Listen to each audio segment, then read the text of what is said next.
Aujourd'hui, c'est le dernier dimanche de notre thème, les 40 jours sur la gestion de nos biens. Et j'ai changé un petit peu le titre pour ce matin. Le titre que j'ai choisi a à voir avec la récompense ou les récompenses. Est-ce que vous aimez les récompenses ? Peut-être que vous dites, moi, j'ai passé l'âge d'être enfant, d'être jeune enfant, et j'ai pas besoin de récompense. En fait, vous savez, nous, pour éduquer notre chien, on y va avec les récompenses. Alors, pour que notre chien fasse ses besoins dehors et puis ne prenne pas la poudre d'escampette, on lui crie un mot magique, récompense. Alors, le chien revient tout de suite. Mais si, par hasard, notre chien rentre et on oublie la récompense, elle n'est pas contente. Là, elle aboie pour avoir la récompense. Elle est vraiment drivée, comme on dit en bon québécois. Elle est dressée pour avoir une récompense. Quand elle sort faire ses besoins, elle rentre, elle a toujours une récompense. Elle a tellement de récompenses qu'on est obligé de couper les récompenses en deux, tu sais, parce que ça ferait beaucoup trop. Mais la parole de Dieu nous parle des récompenses. Et ça, c'est un thème qui est un petit peu, qui nous gêne. Qui nous gêne parce que nous avons l'habitude dans nos milieux évangéliques de parler de la grâce. Et la grâce, nous avons de la difficulté à la maintenir avec le thème des récompenses. Et dans nos églises, nous entendons souvent parler de la grâce, mais beaucoup moins des récompenses. Pourtant, la Bible utilise l'expression récompense. À la fois dans l'Ancien Testament, ces récompenses dans l'Ancien Testament étaient beaucoup plus présentes, actuelles dans la vie de quelqu'un que dans le Nouveau Testament. Dans le Nouveau Testament, les récompenses décrivent ce que Dieu va nous donner en réserve dans l'éternité. C'est beaucoup plus spirituel, si vous voulez, si on veut vraiment l'expliquer de cette façon-là. Alors la Bible nous parle des récompenses et nous avons des difficultés à jumeler les deux, les récompenses et la grâce. Parce que la grâce ne s'appuie pas sur les mérites, tandis que les récompenses s'appuient sur les mérites. Alors, si tu es un bon employé, peut-être que tu auras des récompenses. Tu n'auras peut-être pas 500 000 $ de récompenses, comme c'est le cas dans certaines situations. Mais peut-être que, je ne sais pas, tu auras une petite augmentation, ou tu auras peut-être une promotion, ou peut-être tu auras un petit cadeau de la compagnie, je ne sais pas. Il y a des récompenses. Et veut pas, ces récompenses, ça nous intéresse malgré tout. Hein. Et la grâce, elle, par opposition, n'est pas fondée sur les mérites. Et tandis que les récompenses, elles, sont fondées sur les mérites, sur la qualité de ton travail. Tu mérites ce genre de récompense. Donc, comme je viens de le dire, les récompenses créent en nous, chrétiens évangéliques, un certain malaise. En fait, vous savez que dans l'histoire de l'Église, Luther qui a lancé la réforme, Luther a prêché la grâce, il a prêché le salut par la justification, par la foi. Et Luther avait tellement de problèmes avec la grâce d'une part et les œuvres d'autre part, que Luther considérait l'épître de Jacques comme une épître de paille. C'est-à-dire une épître qui n'est pas tellement importante par opposition à l'épître aux Romains. Elle, l'épître aux Romains parle de la justification par la foi, du salut par grâce, c'est un don que Dieu nous fait, mais l'épître de Jacques parle des œuvres, comme si les œuvres étaient méritoires. Et Luther a eu beaucoup de difficultés à concilier ces deux épîtres. Et c'est un petit peu compréhensible. Luther a été élevé dans un contexte où l'Église catholique mettait l'accent sur les œuvres. Tu pouvais acheter ton ciel. Et en lisant l'Épître aux Romains, Luther a compris qu'on ne peut pas acheter son ciel. Et que le cadeau de la vie éternelle, c'est une grâce de Dieu. Et Luther était tellement imprégné par son époque qu'il a eu de la difficulté à trouver une place pour l'Épître de Jacques qui parle des œuvres. Et il n'a pas compris que les œuvres, ce n'est pas là pour gagner notre ciel, mais les œuvres, c'est le résultat du salut que Dieu opère en nous. Alors, le malaise demeure encore aujourd'hui pour nous, puisque nous ne parlons pas beaucoup de récompenses, nous ne parlons pas beaucoup de ce thème-là.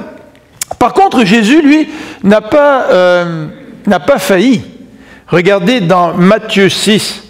Jésus nous dit dans Matthieu 6 au verset 20, « Amassez-vous des trésors dans le ciel. » En d'autres termes, ce que Jésus est en train de dire, amassez-vous des récompenses. Parce que dans le contexte de Matthieu, en particulier au chapitre 5, Jésus à plusieurs reprises parle de récompenses. Et Jésus nous dit, amassez-vous des récompenses. Ah, tiens, est-ce que l'évangile change aujourd'hui? Nous pouvons nous amasser des récompenses. Ça, c'est extraordinaire. Continuons ce que dit Jésus dans Luc 12, au verset 33. Et celui-là, on va le lire, il est peut-être un petit peu moins connu, Luc 12, verset 33 et 34. Voici ce que dit Jésus dans Luc 12, 33 et 34. Alors Luc 12, ça s'en vient, voilà.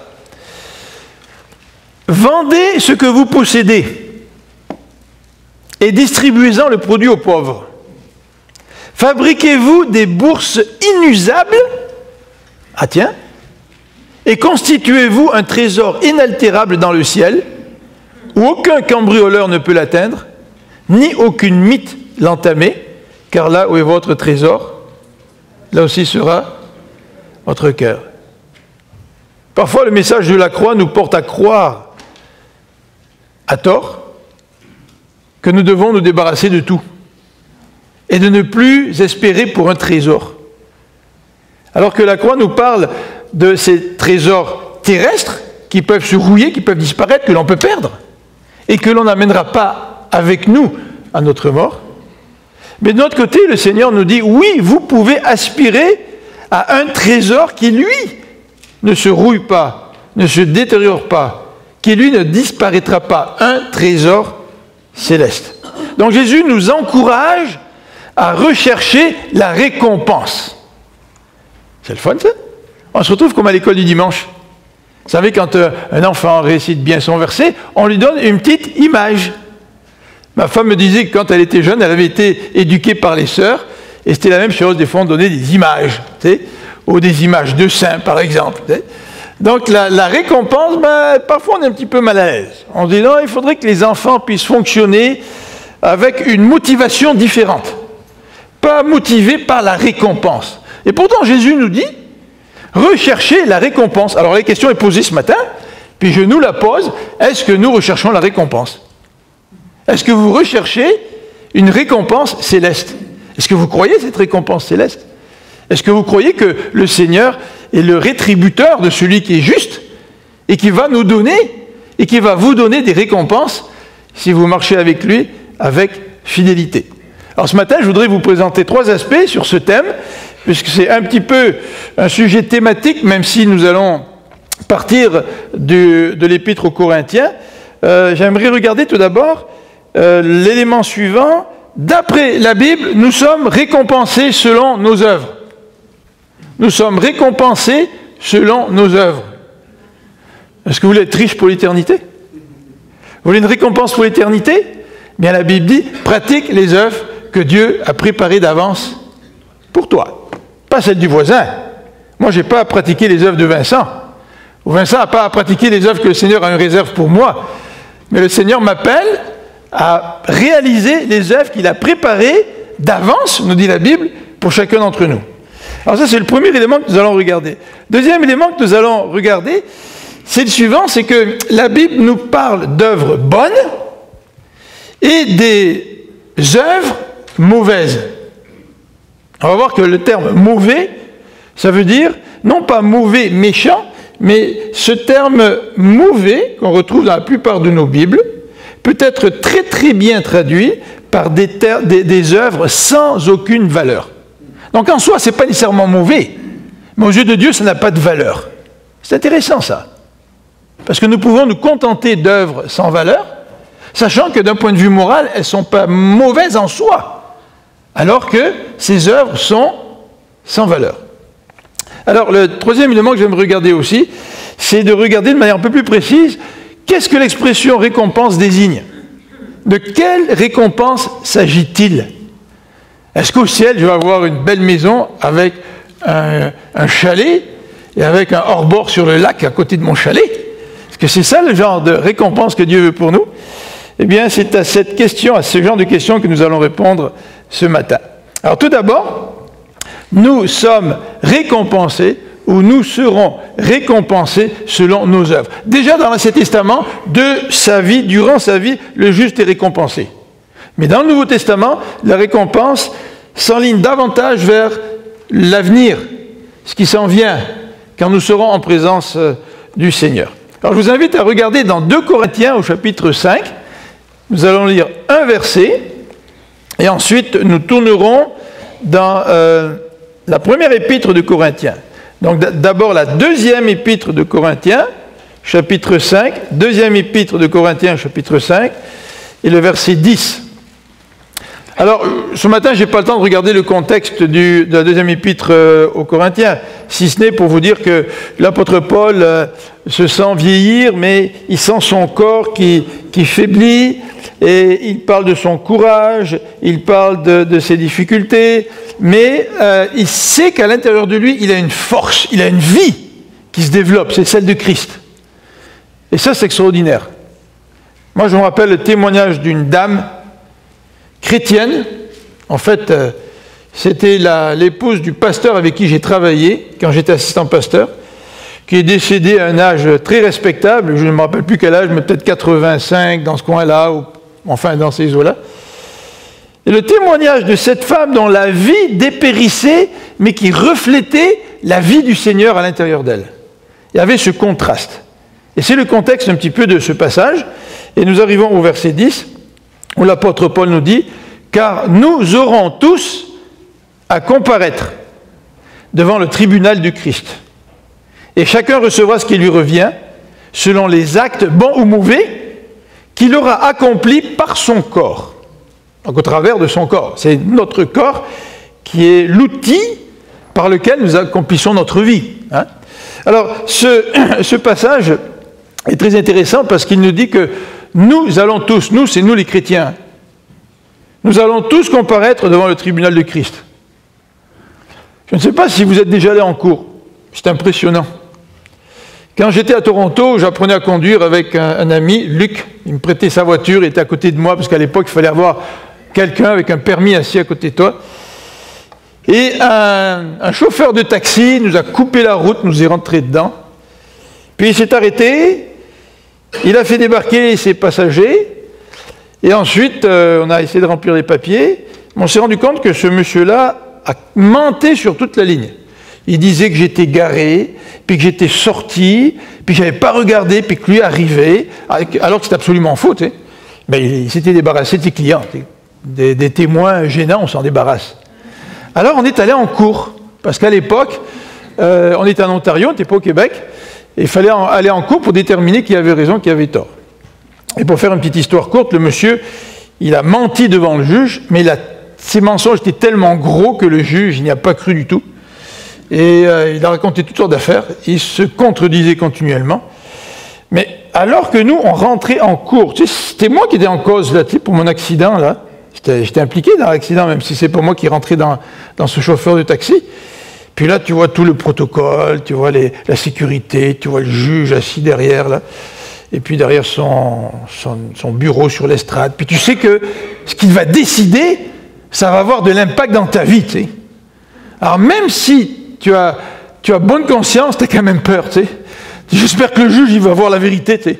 Puis au tout début, moi, je ne savais pas que ça allait tourner comme ça tournait. Je ne savais pas que le gars allait mentir devant le juge, puis qu'il allait se fourvoyer devant le juge, et qu'il allait se retrouver tout en train de rougir devant les remarques du juge. Tu sais. Alors, tu es vraiment impressionné. Et le texte ici nous parle d'une situation un petit peu similaire. La différence que le juge qui sera devant nous, ce sera Dieu. Imaginez-vous comment nous allons nous sentir. Alors, c'est sûr que la Bible nous dit que nous avons un avocat auprès du Père. Puis que l'avocat intercède pour nous. C'est vrai que quand moi je suis allé en cours, il y avait un avocat, l'avocat d'assurance. Puis tu sais, on se tourne vers lui pour lui poser des questions, puis on espère qu'il nous rassure. Tu sais. On a tellement confiance dans notre avocat, tu sais, parfois on se fait avoir d'ailleurs. Mais l'avocat que nous avons auprès du Père, lui, il est digne de confiance. Mais malgré tout, je vais comparaître devant le tribunal de Christ. Et si Dieu ne va pas me condamner parce qu'il m'a sauvé, parce que je suis son enfant, je lui appartiens. Le texte nous dit ici que nous, tous, il n'y a pas d'exception. Nous pensons peut-être petits dans la famille de Dieu, peut-être nous pensons que nous avons moins de talent que les autres, moins de dons, moins de facilité. La Bible nous dit tous. Dieu a confié, nous dit Éphésiens, des œuvres qu'il a préparées d'avance à chacun d'entre nous. Vous comme moi. Et le texte nous dit ici que tous, nous aurons à comparaître devant le tribunal de Christ. Et l'expression nous dit aussi dans le verset, et chacun recevra ce qui lui revient. Donc pour chacun d'entre nous, Christ va prononcer une parole en évaluant les œuvres que nous avons accomplies. Il n'est pas question de salut ici. Ceux qui sont sauvés, ceux qui ne sont pas sauvés, qui ne veulent pas suivre le Seigneur, mais pour l'éternité, seront loin de Dieu, malheureusement. Mais nous qui sommes ses enfants, Dieu va nous demander des comptes à chacun d'entre nous. Et le texte nous dit donc, chacun va recevoir ce qui lui revient. Qu'est-ce que vous aimeriez recevoir de la part de Dieu lorsque vous allez comparaître devant lui? Alors le texte nous dit ici que nous recevrons selon les actes bons ou mauvais. Alors comme j'ai dit tout à l'heure, bon, c'est une expression qui met l'accent sur le côté positif de nos actes, des actes qui plaisent à Dieu, des actes qui sont chargés d'une signification spirituelle et morale, c'est bon. Mais il y a aussi des actes mauvais que nous commettons. Et là, en regardant dans l'original, ce n'est pas le mot mauvais qui est employé d'habitude pour désigner le méchant. C'est un autre mot, complètement différent. Et ce mot-là peut être traduit des actes sans aucune valeur, des actes sans importance. Est-ce que ça vous est arrivé de poser des actes insignifiants, qui n'ont aucune importance? Peut-être on le fait par réflexe, je ne sais pas. Mais la parole de Dieu nous encourage à chercher d'abord le royaume de Dieu. Donc si je cherche le royaume de Dieu, les actes que je vais poser vont avoir de l'importance pour le royaume de Dieu. Il y a tellement d'actes que je peux poser aujourd'hui qui sont sans aucune valeur. Vous savez, quand on se retrouve à la fin de sa vie et qu'on fait le bilan, tout ce que nous croyons important change d'un seul coup de perspective. Et nous regardons certains aspects de notre vie et nous disons, dans le fond, à la lumière de toute ma vie, ces actes-là n'avaient pas une si grande importance. Alors le texte spécifie aussi que ce sont des actes accomplis par notre corps. Vous savez, le corps, c'est un outil. Et la Bible accorde beaucoup d'importance à ce corps. La Bible nous dit que nous sommes le temple du Saint-Esprit, que notre corps est le temple du Saint-Esprit. C'est-à-dire que par nos actes, parce que nous faisons, parce que nous disons, parce que nous pensons, eh bien, nos actes s'expriment. Et du fond du cœur proviennent les mauvaises actions ou les bonnes actions. Dans 1 Corinthiens chapitre 3, j'aimerais que nous puissions tourner maintenant dans 1 Corinthiens chapitre 3, nous allons voir un autre texte qui nous parle des récompenses. 1 Corinthiens chapitre 3, à partir du verset 10. 1 Corinthiens chapitre 3, verset 10. Et Paul va utiliser une image de construction. Paul va nous dire qu'il existe un fondement et que lui a bâti sur le fondement et que nous, chacun d'entre nous, nous sommes appelés à bâtir sur le fondement. Et que selon la manière dont nous bâtissons, nous allons recevoir une récompense. Alors lisons à partir du verset 10. Conformément à la mission que Dieu dans sa grâce m'a confiée, j'ai posé chez vous le fondement comme un sage architecte. À présent, quelqu'un d'autre bâtit sur ce fondement. Seulement que chacun prenne garde à la manière dont il bâtit. Pour ce qui est du fondement, nul ne peut en poser un autre que celui qui est déjà en place. Qu'est-ce que c'est le fondement? C'est Jésus-Christ. Or, on peut bâtir sur ce fondement avec de l'or, de l'argent, des pierres précieuses ou du bois, du chaume ou de la paille. Mais le jour du jugement montrera clairement la qualité de l'œuvre de chacun et la rendra évidente. En effet, ce jour sera comme un feu qui éprouvera l'œuvre de chacun pour en révéler la nature.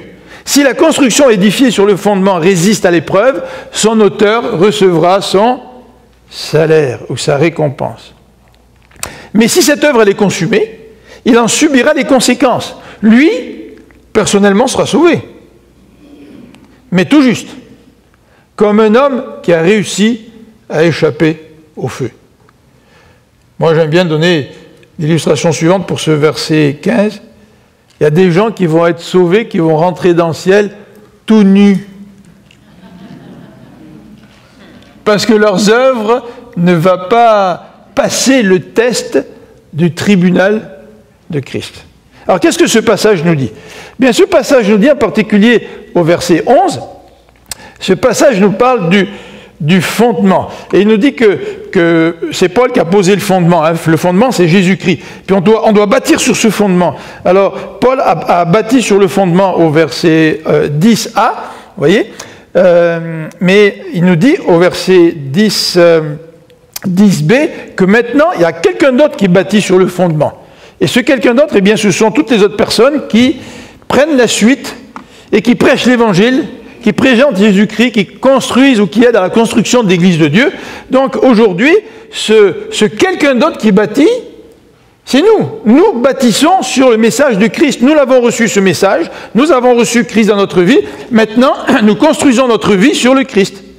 Et normalement, la vie d'un chrétien doit refléter le Christ qui habite en lui.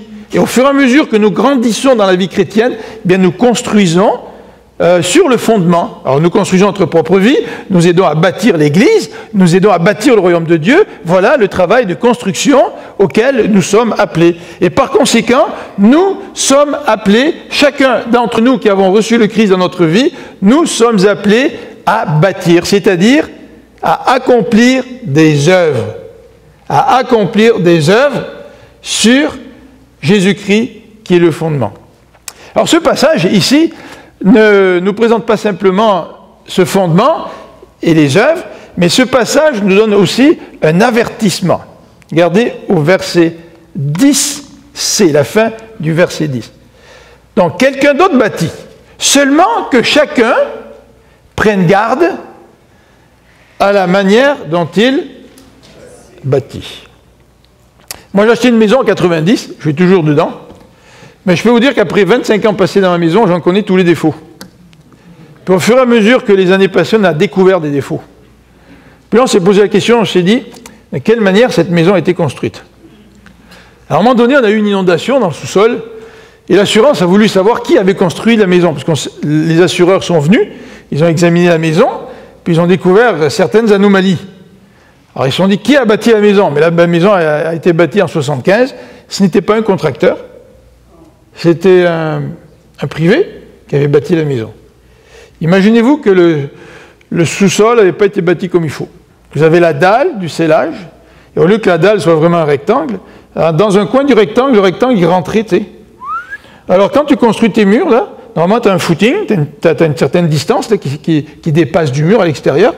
Puis tu regardes un coin de la maison, puis ton footing, il diminue, puis il arrive vraiment au ras du mur, tu sais, de la fondation. Là. Puis on avait de l'eau qui passait, pendant 25 ans, il y a de l'eau qui passait. Et en plus, normalement, le mur doit être construit dans un genre de creux, tu sais, dans la fondation, là. Il rentre là-dedans. Notre mur était posé sur la fondation, tu sais. Il y avait de l'eau qui rentrait, puis pendant 25 ans, l'eau pourrissait le bois. Et quand, après qu'on ait eu l'inondation, c'était une sorte de bénédiction, parce qu'on a pu mettre le doigt à certains problèmes. On a enlevé le gyproc, tu prenais un crayon, tu rentrais le crayon dans le 2x4, c'était comme dans du beurre. Tellement il était mou, tu sais.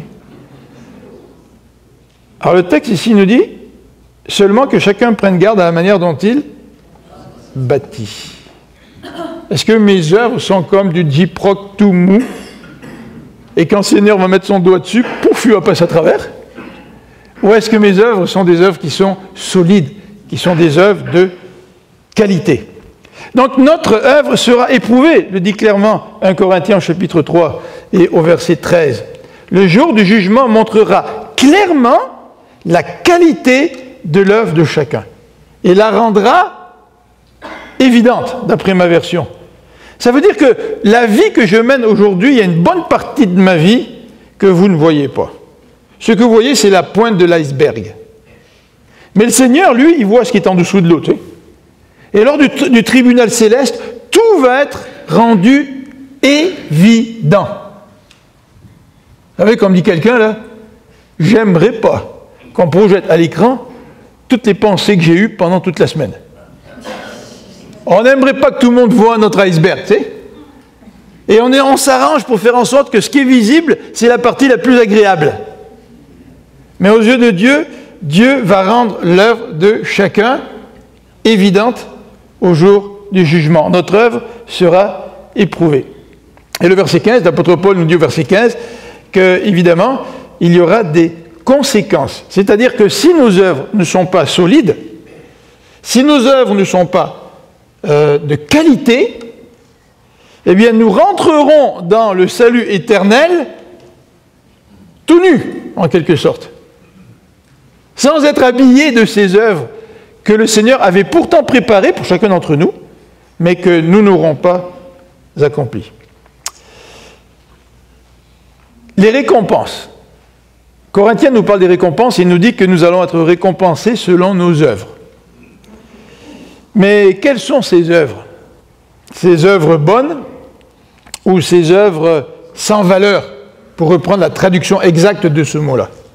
Alors tout d'abord, de façon générale, nous pouvons dire que le résumé de la loi des commandements, c'est celui-ci, selon Matthieu, tu aimeras ton Dieu de tout ton être, nous dit la Bible. Ta force, tes émotions, ta pensée, etc. Tout ton être, tu vas aimer Dieu et tu vas aussi aimer ton prochain. Ça, c'est une belle façon d'accomplir les œuvres que Dieu a préparées d'avance. De quelle manière ma passion pour Dieu se manifeste dans mon quotidien? C'est ça des œuvres pour Dieu. L'objet de notre passion, c'est Dieu.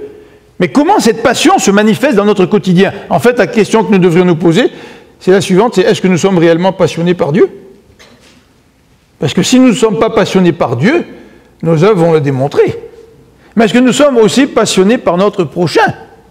Et nous avons tous un prochain, ou nous sommes tous le prochain de quelqu'un, comme dit Jésus dans la parabole.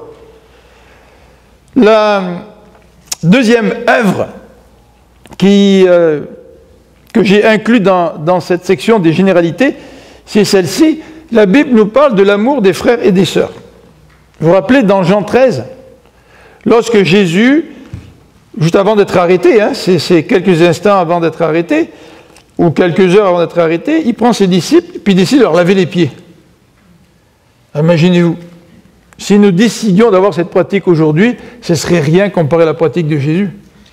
Tu sais, tu laves les pieds de quelqu'un qui a marché à sandales, dans un pays comme le Proche-Orient, où il fait chaud, où les gens transpirent, où les pieds sont sales parce qu'on marche sur des chemins de terre. Et là, Jésus décide de poser un geste qui était celui d'un esclave. Voyons, moi, je ne vais pas, dit Pierre, m'abaisser à laver les pieds de quelqu'un. De toute manière, je n'accepte même pas, Seigneur, que tu me laves les pieds à moi, dit Pierre, tu sais. C'était tellement scandaleux pour Pierre que Jésus s'abaisse à un rôle d'esclave pour laver les pieds de ses disciples. Et Jésus nous dit dans ce chapitre que si lui a agi de même, nous aussi nous devrions agir de même. C'est-à-dire que nous devrions être prêts à poser tous les gestes d'amour nécessaires envers nos frères et nos sœurs. Et Jésus a dit à Pierre, si tu n'es pas prêt à faire comme moi, tu ne fais pas partie de mes disciples, tu sais. Quels actes d'amour, quelle œuvre d'amour sommes-nous en train de réaliser envers Dieu, envers notre prochain, et en particulier envers nos frères et sœurs? Éphésiens, au chapitre 4, nous parle des dons que Dieu a donnés à l'Église pour construire l'Église. Dieu vous a donné à l'Église de Jésus, pas pour que vous veniez le dimanche matin pour assister à un spectacle, mais il vous a amené à l'église de Jésus pour que vous puissiez participer à la croissance de l'église par vos bonnes œuvres, par mes bonnes œuvres, nos bonnes œuvres. C'est ça la raison pour laquelle il nous a placés dans l'église. Et quand vous décidez de vous impliquer dans un ministère, que ce soit à la garderie, que ce soit à l'école dimanche, que ce soit pour le ménage, que ce soit pour les jeunes, que ce soit pour la musique, que ce soit pour faire des visites, Alors que vous visitez quelqu'un, puis personne ne vous voit, que ce soit par la prière, que ce soit par vos offrandes, que ce soit par votre temps, que ce soit par toutes sortes de manières créatives et inimaginables, vous accomplissez les œuvres que Dieu a préparées d'avance. Il vous a placé dans une église, dit Éphésiens 4, pour que chacun d'entre nous, nous puissions contribuer à la croissance de cette église. Colossiens, je vous invite à lire avec moi Colossiens au chapitre 3. Colossiens chapitre 3, versets 16 et 17. Le chapitre 3 qui nous encourage à nous stimuler les uns les autres. Ça fait partie aussi des œuvres. Que la parole du Christ réside au milieu de vous dans toute sa richesse, qu'elle vous inspire une pleine sagesse pour vous instruire et vous avertir les uns les autres. Lorsque nous nous enseignons les uns les autres en utilisant la parole de Dieu, nous nous exhortons, nous nous encourageons, nous bâtissons les uns les autres, nous accomplissons l'œuvre de Dieu. C'est ce que nous avons fait durant les 6 semaines des 40 jours, alors que nous avons eu plusieurs groupes se sont réunis. Et plusieurs d'entre vous, vous m'avez dit que ça vous avait fait du bien de rencontrer d'autres frères et sœurs, d'avoir un échange avec eux, de prier avec eux, d'entendre leur sujet de prière, de participer à la prière avec eux.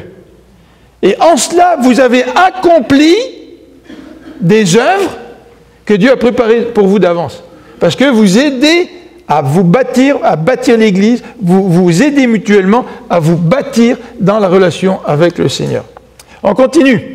Donc, à vous avertir les uns les autres, ou pour chanter à Dieu de tout votre cœur des psaumes, des hymnes, des cantiques inspirés par l'Esprit, afin d'exprimer votre reconnaissance à Dieu dans tout ce que vous pouvez dire ou faire. C'est un bon test. Est-ce que je suis un bon chrétien? Agissez au nom du Seigneur Jésus, en remerciant Dieu le Père par lui. Ça, c'est une règle extraordinaire.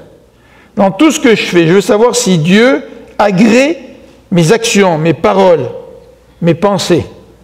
Eh bien, dans tout ce que je fais, je devrais le faire au nom du Seigneur Jésus. Je ne peux pas voler quelqu'un au nom du Seigneur Jésus, parce que je sais que le Seigneur n'aurait pas volé, tu sais. Je ne peux pas médire ou critiquer des frères et des sœurs au nom du Seigneur Jésus. Je ne peux pas. Le Seigneur ne l'aurait jamais fait. Tu sais. Par contre, si j'encourage un frère au nom du Seigneur Jésus, j'encourage une sœur au nom du Seigneur Jésus, puis je remercie Dieu pour ce frère, je remercie Dieu pour cette sœur. Là, je peux, dans tout ce que je fais, dans tout ce que je dis, je peux vraiment accomplir les œuvres que Dieu a préparées d'avance. Dans un de nos dimanches, nous avons parlé de la fidélité. Aimeriez-vous avoir de belles récompenses de la part de Dieu? Eh bien, un élément fondamental, c'est la fidélité. La fidélité, ce n'est pas venir à l'église une fois par mois, à moins que je travaille le dimanche, bien sûr. La fidélité, ce n'est pas encourager un frère ou une sœur une fois par 6 mois. La fidélité, ce n'est pas dans un élan d'émotivité, parce que le pasteur ou un frère a touché mon cœur, là, et puis je pose un acte isolé, qui fait que pendant des mois, je ne le reposerai plus. Non, non. La fidélité n'est pas motivée par l'émotion. La fidélité, elle est motivée par un engagement. Si vous ne vous engagez pas, vous n'accomplirez pas les bonnes œuvres pour Dieu. Si vous ne vous engagez pas au cégep à l'université, vous n'aurez jamais votre diplôme. Même si à un moment donné, vous trouvez ça fatigant, la fin de session. Même si à un moment donné, vous savez qu'il va falloir étudier une partie de la nuit. Moi, ça m'est arrivé de passer des nuits blanches à étudier. Pourquoi? Parce que j'avais pris la décision, je voulais aller jusqu'au bout. Et quand j'avais des devoirs à faire, et que Sébastien, mon petit gars, avait 3 ans, puis que je le gardais dans notre petit sous-sol, puis j'avais la machine à écrire avec des boules, vous savez, à boules, là, c'était pas les ordinateurs. Hein. Puis là, Sébastien jouait, là, puis moi, j'écrivais en même temps. Puis parfois, je le surveillais, puis en le surveillant, je faisais une faute. Puis là, c'est pas comme à l'ordinateur, tu fais delete, puis tu corriges. Là, il fallait que tu sortes ton correcteur, puis que tu t'amuses, là. Puis à un moment donné, quand tu fais trop de fautes dans une page, qu'est-ce que tu fais? Tu retapes la page. Mais je m'étais engagé. C'est l'engagement. C'est pas les émotions, c'est l'engagement. Oh, quand les émotions sont là, ça, c'est un plus. Mais je vous dis que quand j'étais en train de faire mes 5 devoirs de session, j'avais 5 cours au mois d'avril, c'était ma dernière année dans le département du Proche-Orient, ancien à l'Université de Toronto, puis que mon fils jouait dans le salon, mes émotions n'étaient pas très optimistes ou encourageantes. Au contraire, il me fallait beaucoup de patience. J'aurais tellement aimé que mon fils il fasse des siestes de 5-6 heures, mais ça ne marchait pas. Même si on mettait un petit peu de rhum dans le biberon, ça ne marchait pas. Donc la fidélité, c'est un engagement. Est-ce que vous vous êtes engagé à accomplir les œuvres que Dieu a préparées pour vous? Nous avons quelques exemples de bonnes œuvres dans le Nouveau Testament. Et on pourrait en énumérer beaucoup, mais j'ai pris quelques exemples dans lesquels nous retrouvons la description de la bonne œuvre associée à l'expression récompense. L'hospitalité. Regardez dans Matthieu 10, au verset 41. Matthieu 10, au verset 41. Jésus parle d'hospitalité. Matthieu 10, 41.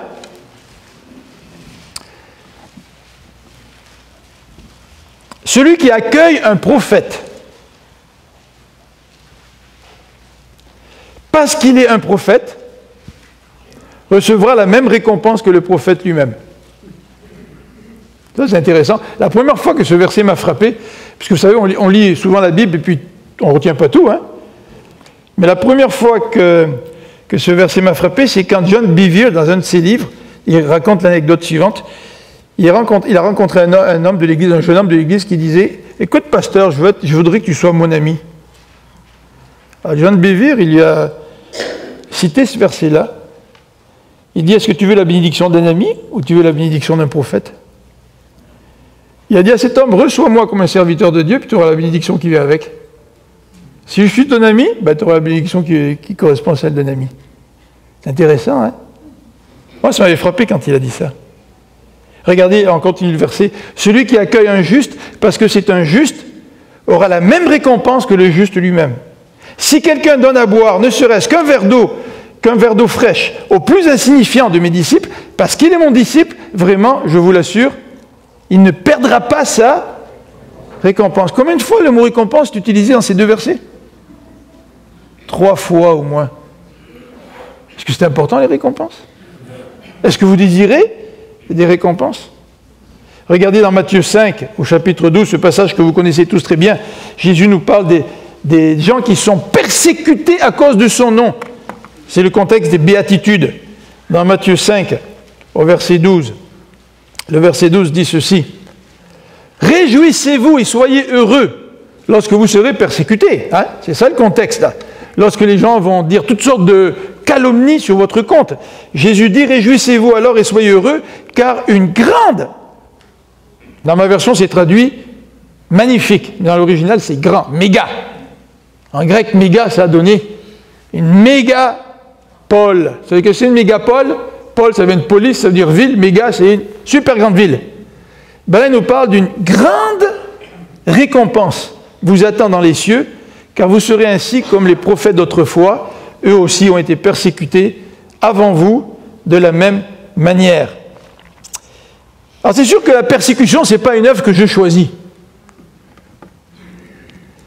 C'est pas moi qui choisis d'être persécuté. Eh Vincent, viens me persécuter parce que j'ai tellement envie d'avoir une bonne récompense. Non, ce n'est pas dans ce sens-là. Mais j'ai voulu quand même citer ce verset qui parle de la persécution pour nous montrer que même parfois, si nous souffrons à cause du nom de Christ, nous aurons une récompense, dit Jésus.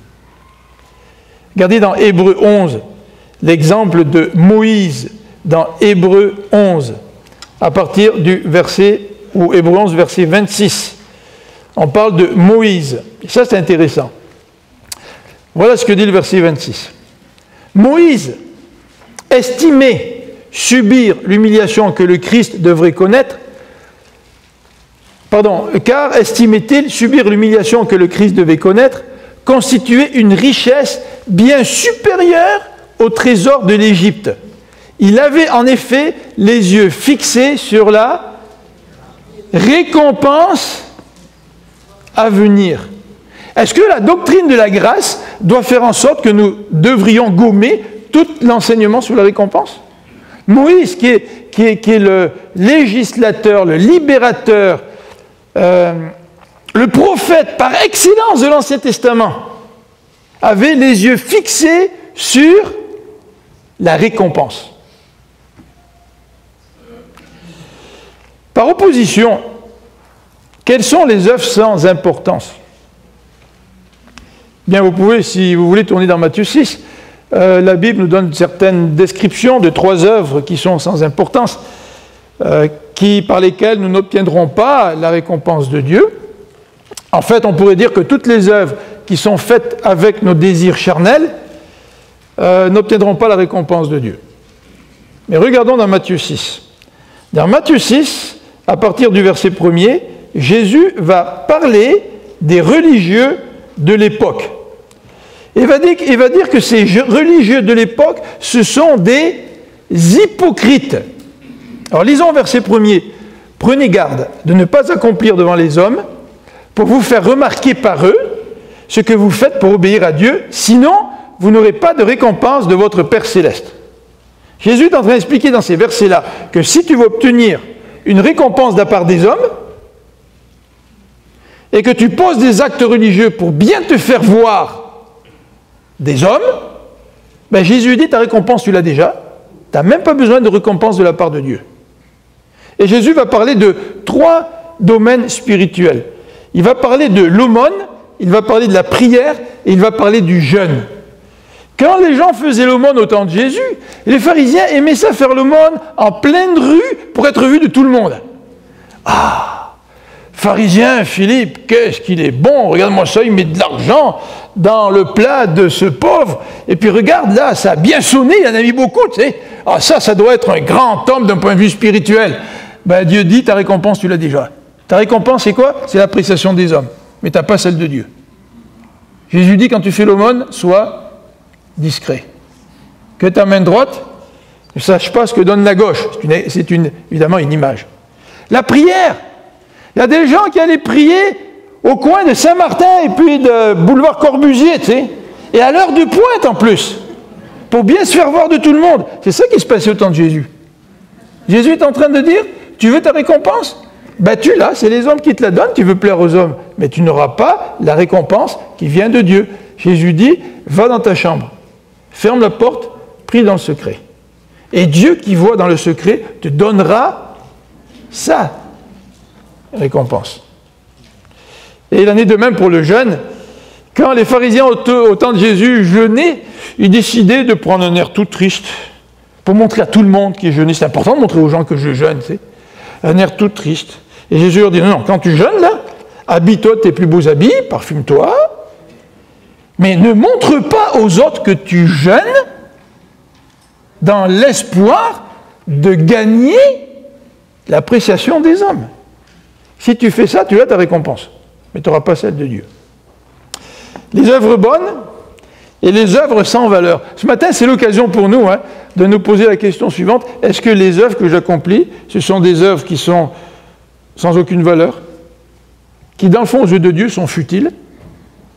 Ou est-ce que j'accomplis l'œuvre de Dieu? Et comme on l'a dit tout à l'heure, accomplir l'œuvre de Dieu, ça prend un engagement. Et quand tu sers Dieu, forcément, il va y avoir des combats. Ce ne sera peut-être pas des nuits blanches pour finir tes devoirs ou te préparer pour les examens, mais ce sera des combats.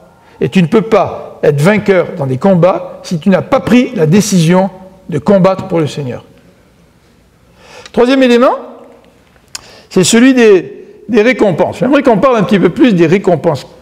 Qu'est-ce que c'est que ces récompenses? On est bien curieux. Quelle récompense le Seigneur il en réserve pour nous?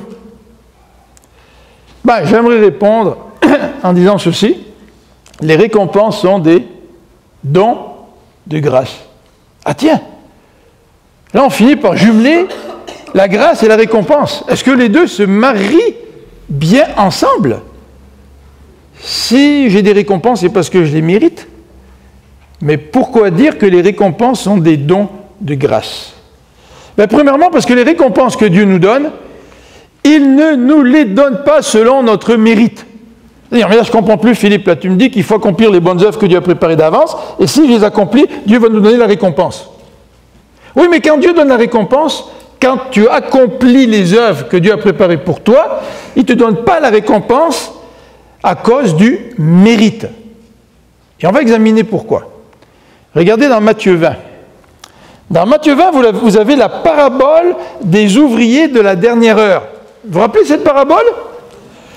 Le maître, il engage les ouvriers pour travailler. Ils engagent au début de la journée, puis il leur promet un salaire. Et au cours de la journée, le maître décide d'engager d'autres ouvriers.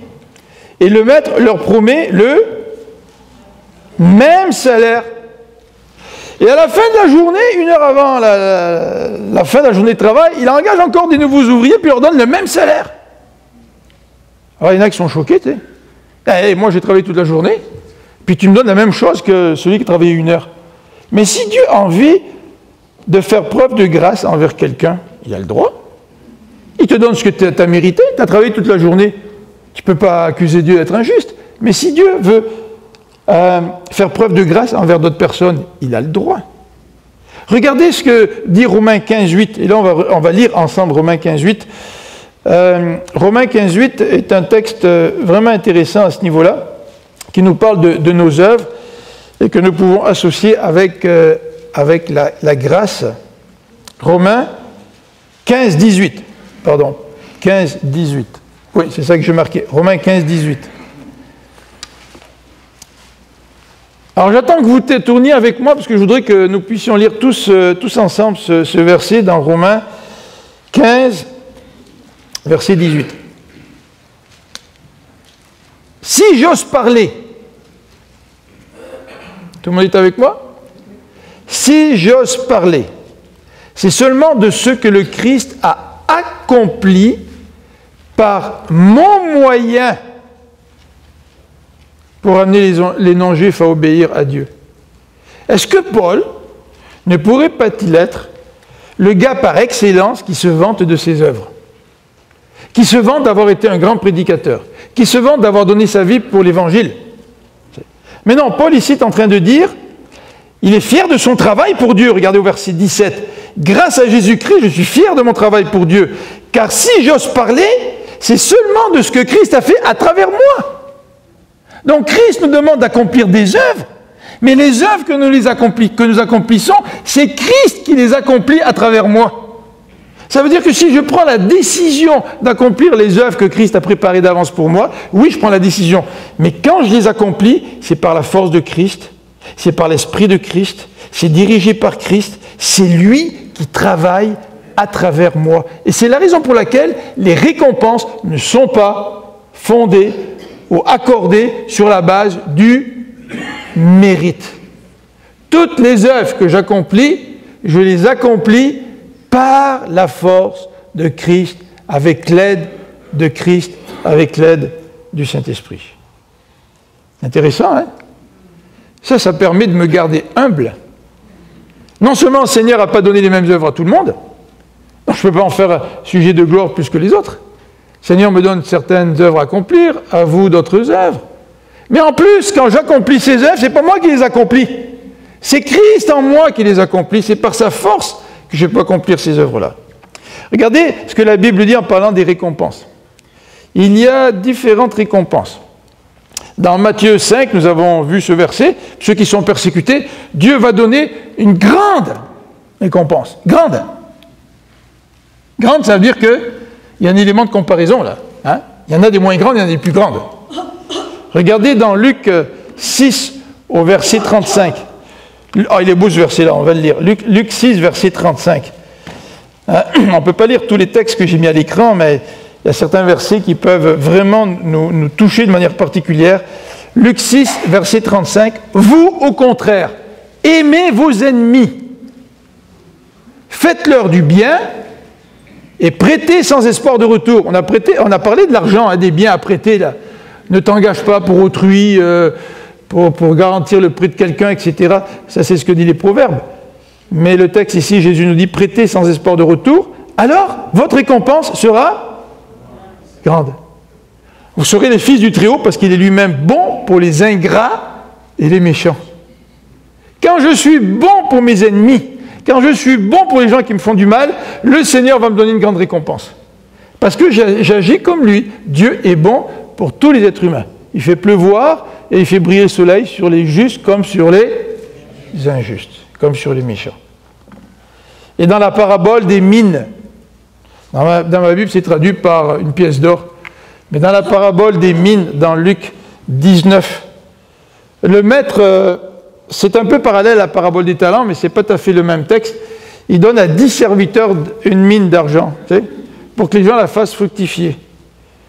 Et il y en a un qui l'a fait fructifier, puis il a produit 10 mines. L'autre l'a fait fructifier, puis il a produit 5 mines. Et là, dans ce texte de Luc, contrairement à la parabole des talents, Dieu va confier à celui qui a pris la mine et qui l'a fait fructifier pour en avoir 10, il va lui confier 10 villes. À l'autre qui avait une mine et qui l'a fait fructifier pour en avoir 5, il va lui confier 5 villes. Ah, il semble qu'il y ait des récompenses différentes dans le royaume de Dieu. Oui, mais alors, s'il y a des récompenses, et s'il y aura des distinctions quand on sera au ciel, là, je vais voir Vincent, puis il va y avoir tellement de récompenses, puis moi, je n'aurai pas tant, tu sais, puis là, je vais être jaloux, tu sais, Vincent, il y a des belles récompenses. Mais vous savez qu'au ciel, les valeurs vont être complètement différentes. Il n'y aura pas de jalousie, il n'y aura pas d'envie, il n'y aura pas de comparaison. Au ciel, nous serons là en train de louer Dieu. Et au ciel, je serai là en train de louer Dieu parce que, en voyant tel frère ou telle sœur qui a été persécuté, je vais le voir au ciel, puis je vais louer Dieu du témoignage de ce frère, de la gloire que Dieu a manifestée au travers de cette persécution. Je vais voir une autre sœur qui a un don extraordinaire, puis je vais me retourner vers elle, puis je vais voir comment Dieu s'est glorifié au travers des dons de cette sœur, puis je vais louer Dieu pour cela. Bien sûr qu'il y aura certainement des distinctions dans les récompenses, mais les valeurs seront tellement différentes que je ne serai même plus là pour envier l'un ou l'autre, je serai là pour glorifier Dieu à travers le témoignage que chacun de ses enfants aura rendu durant sa vie sur la terre. Vous savez ce que dit l'Apocalypse en parlant des couronnes? Il dit que ces anciens prennent leur couronne, leur récompense. La couronne, c'est la récompense du sportif dans le monde gréco-romain. Tu reçois la couronne de laurier. Eh bien, le texte de l'Apocalypse, au chapitre 4, nous dit que ces personnes-là prennent leur couronne et les jettent aux pieds de l'agneau. Est-ce que je mène ma vie chrétienne juste pour les récompenses? Non. Pourtant, Jésus me dit, aspire aux récompenses, prépare-toi un trésor dans le ciel, là où la teigne et la rouille n'auront aucun impact. Travaille pour une récompense. Mais le but suprême pour nous, est-ce la récompense? Le but suprême, c'est la gloire de Dieu. Le but suprême, c'est l'honneur de Dieu. Et je vais passer très rapidement ces points-là, je les mets si vous voulez prendre des notes ou pas. Mais je voulais, en terminant, vous donner quelques exemples de récompenses pour notre générosité que l'on retrouve dans Luc et aussi dans le livre de Ruth. Mais je voudrais carrément terminer par cette question de motivation. Vous savez, la récompense, c'est la gloire, c'est l'honneur, c'est la paix que Dieu nous donne. Dans Matthieu 25, le texte nous dit que même ceux qui ont fait des bonnes œuvres pour Dieu les oublient. Je ne fais pas les bonnes œuvres pour les bonnes œuvres. Je fais des bonnes œuvres parce qu'au travers de mes bonnes œuvres, je glorifie Dieu et je lui rends toute la gloire. Et c'est la raison pour laquelle même les couronnes que le Seigneur va nous donner, je vais être prêt à la remettre au pied de son trône. Prions ensemble.